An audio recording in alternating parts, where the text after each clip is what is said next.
Bringing you up to speed with the latest stories around the country. Let's start things off with a look at the front page of the Daily Trust newspaper for today. March 27, 2025. Lakurawa kills 2 custom officers, 1 other in Kebbi. So that security situation is still prevalent. In the Nigerian Senate, senators are pushing for lower data prices. And with the recall process regarding Kogi Central, Senator Natasha, INEC says it has confirmed petition and notified Natasha. The addresses and the other details that he needed have been provided.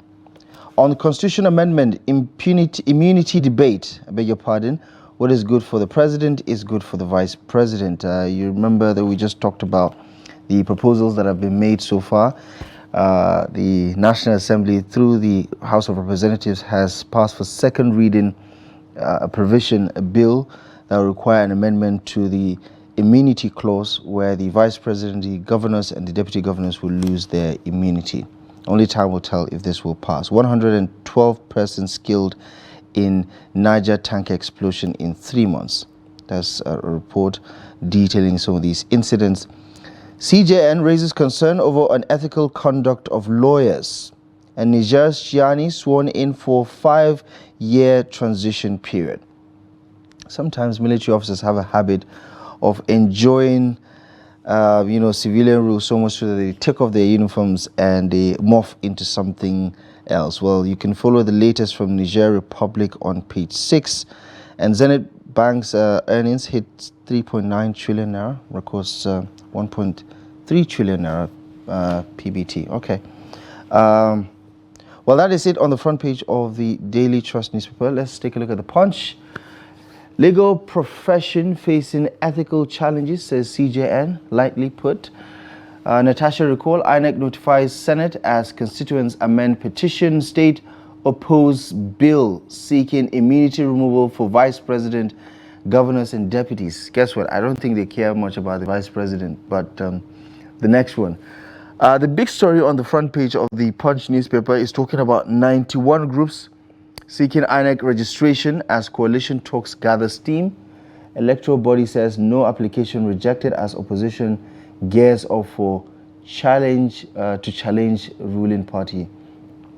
And you have the same story of the Senate looking into the tariff hike in data cost, and traffic snarl as motorists battle flood in Lagos Ibadan expressway. It has already begun in the southeastern part of Nigeria. Let's bring in our newspaper reviewer this morning. Malam Nasir Lawal is the editor-in-chief, Dateline newspaper. He's joining us this beautiful Thursday morning to take us through the context as well as the backstory of some of these developing stories. Malam Nasir, good morning. Thank you so much for joining us on the program. It's good to see you. Good to be here. All right. Let's start with the big one. The Constitution Amendment. The biggest talking point so far is the immunity conversation.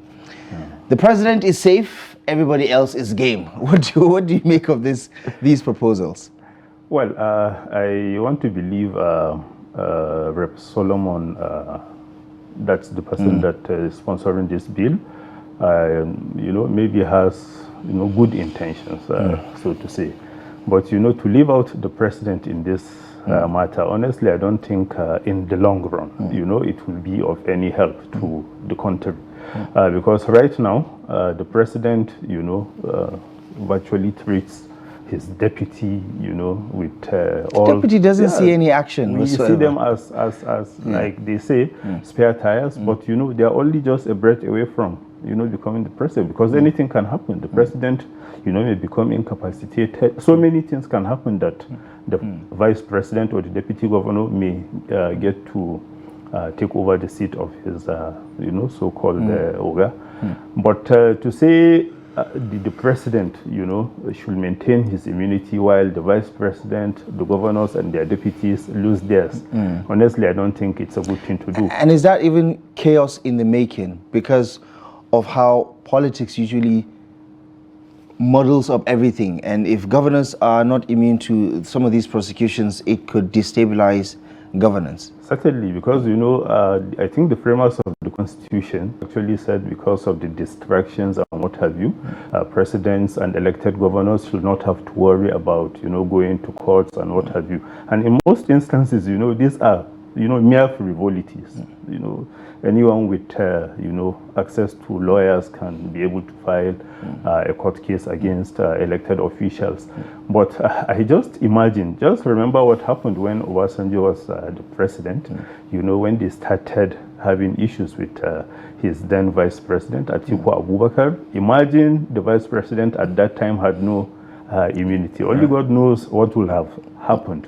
So to say that the vice president should lose his immunity while the president, despite all the powers that he is exercising, I think it's an overkill. So I believe since it is still in the process, like one of the people you spoke to in the newspaper, Shehu Sani said, Nigerians should, take interest in this, because before you know it, it may become a new law, despite the fact that it's going to be difficult, with state governors controlling their, state legislators and what have you. So I think for now, I will consider the fact that the sponsor of the motion has good intentions, but good intentions alone cannot. Exactly. There's a whole saying about that.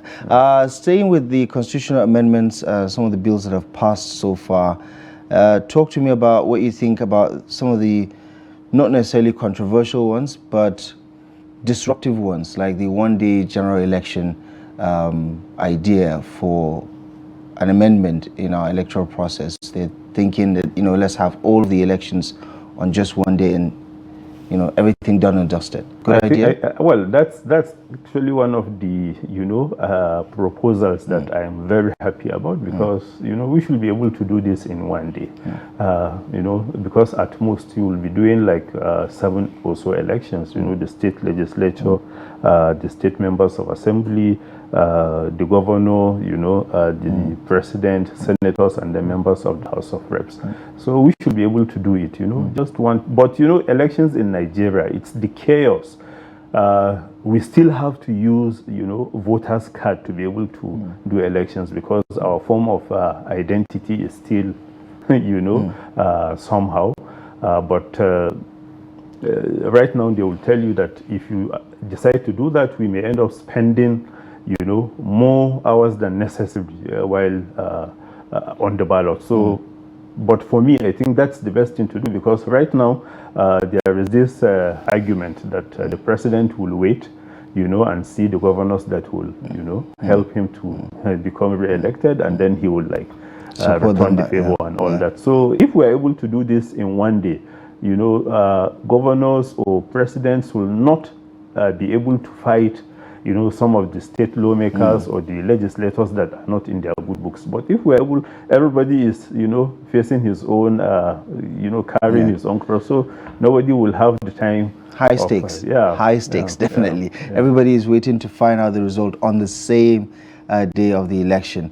Are some of these provisions dead on arrival? Like the idea of state creation, for instance, some of the bills have also passed second reading.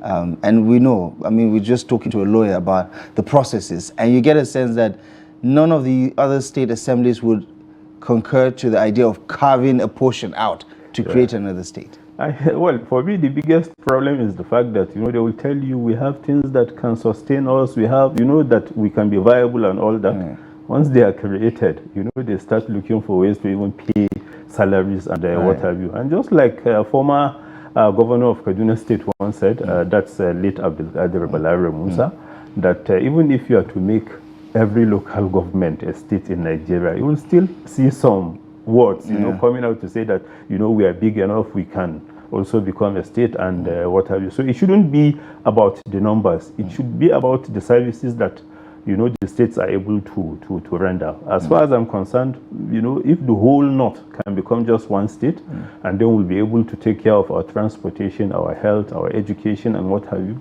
So be it. I don't worry about, we have so number of governors, like anytime you are moving around in Abuja, once these governors are in town, sometimes you don't find it very difficult to move. So honestly, I don't think Nigerians should worry about the number of states that we have. If we can even reduce them and be able to provide the same services, I think it's even better. Some will say, Malam Nasir, let's not talk. If we're not going to create anything, let's not, remove anything. Yeah. Finally, the Natasha story refuses to leave the headlines. INEC has updated its latest statement saying that, listen, we've confirmed the addresses and the requisite information we need from the petitioners. We have notified the Senate, we have notified the senator, and it looks like it's full steam ahead. What are your thoughts about the latest development? Yeah, well, I even find it funny that the number of people that, signed that petition, even more than the number of those that elected her in the first place. So why that elected anybody on that day? So why the interest? Or voted, yeah. So clearly, some people are pushing this, and I don't think they are helping, democracy in any way. Because if they succeed in doing this, well, they may have, the upper hand now. Nobody knows what is likely to happen tomorrow, but they are going to set a very bad precedent. Yes, I believe that Nigerians will be able to recall, their representatives once they believe, truly that they are no longer representing their interest. So they should be allowed, like the Constitution allows them to be able to recall those that they think, are deviating from the principles and all that.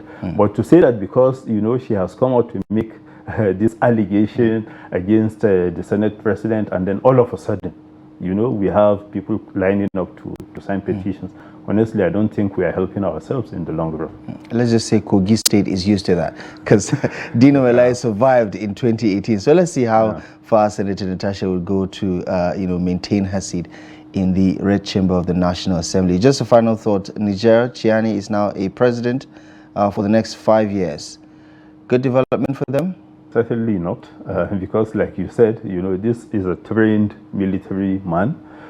He's not like trained in the arts of, leadership, so to say.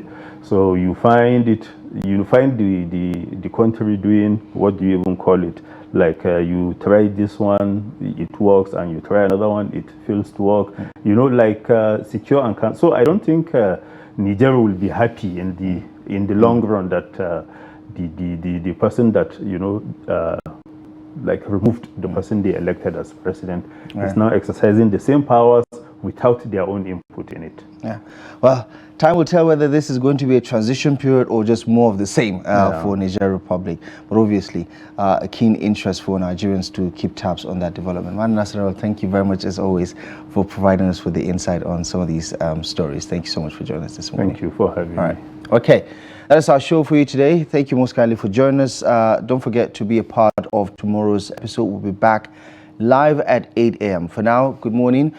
And thank you so much for joining us. My name is Abdullahi Ahmed. From me and the rest of the team, enjoy the rest of your day. Don't forget, 360 Sport is coming up next at the top of the hour.